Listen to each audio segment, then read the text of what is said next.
I still remember the exact moment my father-in-law smiled across the Christmas dinner table and introduced my husband's mistress, like she was an honored guest. The room went silent.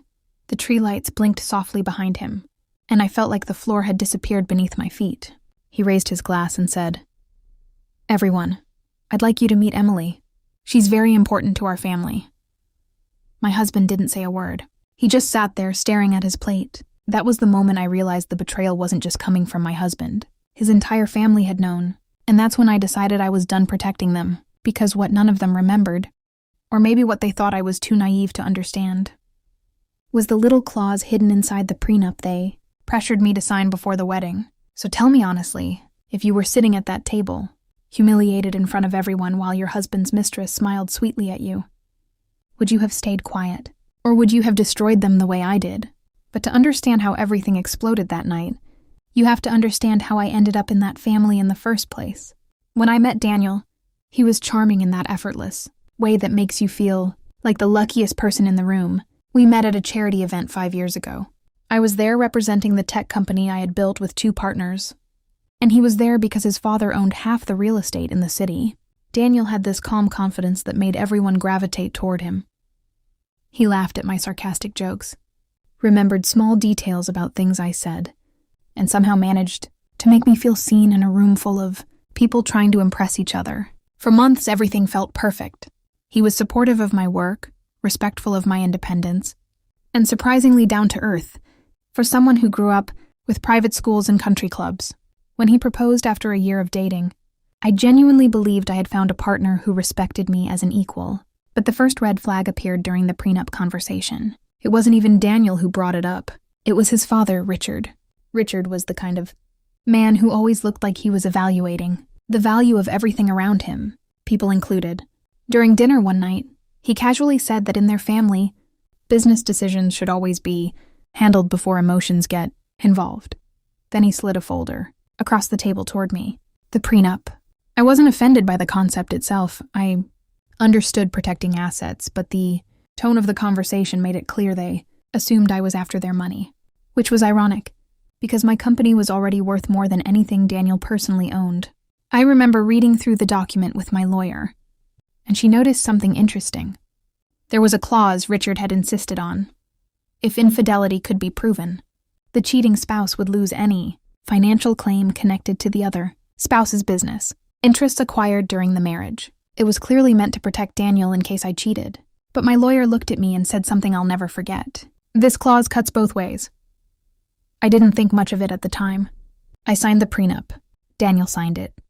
Richard looked satisfied, and life moved on. The first 2 years of our marriage were honestly good. We traveled, hosted dinner parties, and supported each other's careers. My company expanded into 2 new markets, and Daniel started helping with some of the financial strategy. His father even began treating me with a little more respect once he realized I wasn't some gold-digging opportunist, or at least I thought he did. Looking back now, there were small signs I ignored. Daniel working later than usual. His phone suddenly always face down on the table. Little moments where he seemed distant, like his mind was somewhere else entirely. When I asked if everything was okay, he'd smile and say work was just stressful. And I believed him, because trusting your spouse is supposed to be normal. It's supposed to be the foundation of everything. Then, about 8 months before Christmas, I noticed something that made my stomach twist. A message popped up on Daniel's laptop while he was in the shower. I wasn't snooping. I had literally opened the computer to send an email. But the preview notification appeared on the screen. It was from someone named Emily, and it said, "Last night was amazing. I miss you already."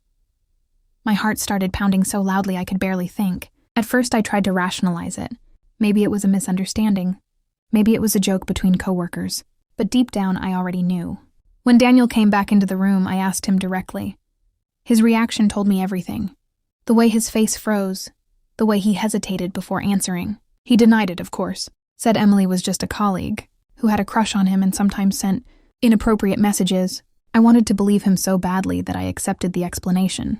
But doubt had already planted itself in my mind. Over the next few months, the cracks grew wider. He started traveling more, weekend meetings that appeared out of nowhere, and every time I questioned it, he acted like I was being paranoid.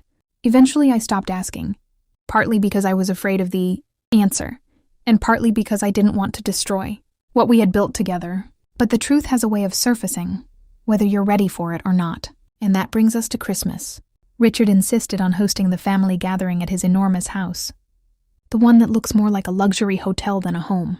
Daniel's sister and her husband were there, along with a few cousins and family friends. Everything seemed normal at first. The usual decorations, the usual forced politeness. Then halfway through dinner, the front door opened, and Richard stood up with this proud smile. He walked into the dining room with a young woman beside him. She was pretty in that polished, effortless way. Long dark hair, perfect makeup, the kind of confidence that comes from knowing you're wanted. Richard cleared his throat and said, "Everyone, I'd like you to meet Emily." The name hit me like a punch to the chest. Then he added, "She's very important to Daniel." I looked at my husband, waiting for him to shut it down, to say something, anything, but he stayed silent. And that silence was louder than any confession. The humiliation of that moment is impossible to describe. Everyone at the table looked uncomfortable, but no one said a word. Emily gave me this polite little smile like we were strangers at a networking event. Richard kept talking about how wonderful she was, how talented she was at the company Daniel worked with. It was so surreal that part of me wondered if I was dreaming. And that's when I realized something even worse. This wasn't a surprise to them. His sister didn't look shocked. His mother avoided eye contact with me entirely. They had known. Maybe for months.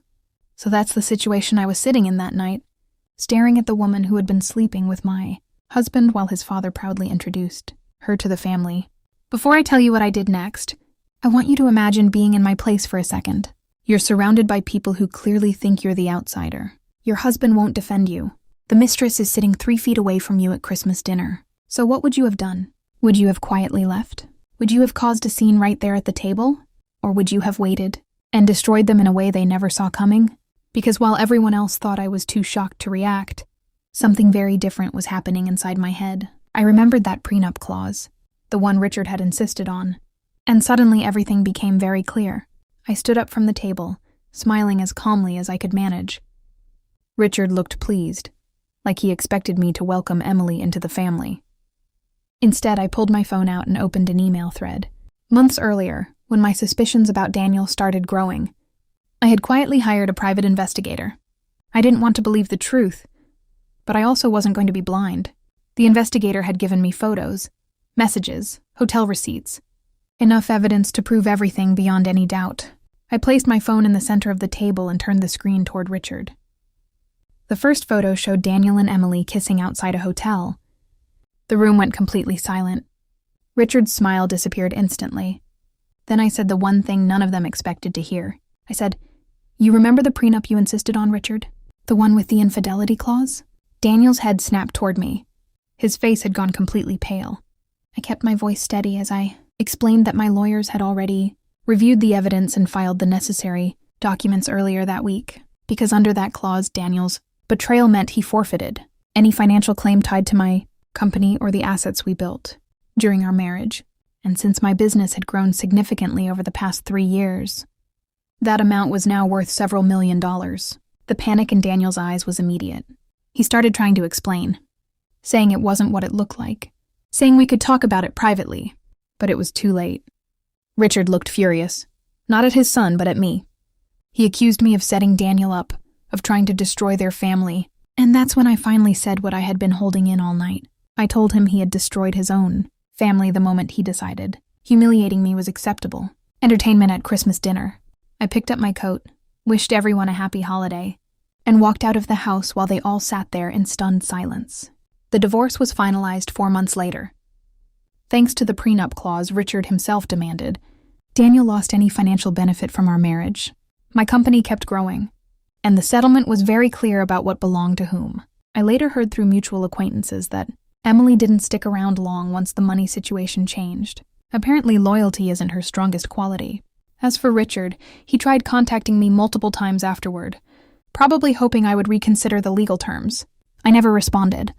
Looking back now, that Christmas dinner was the worst night of my life, but it also set me free. Sometimes people show you exactly who they are when they think you have no power. What they didn't realize was that they had handed me the power themselves years earlier. hidden inside a contract they assumed would protect them. So if you were on my side in this story, make sure to like this video. And if you enjoy hearing wild real-life drama like this, don't forget to subscribe for more stories just like it. I'd love to hear your opinion too. Tell me in the comments what you would have done if you were sitting at that table that night. Would you have exposed them the same way? Or would you have handled it differently? Thanks for listening to my story, and I'll see you all in the next one.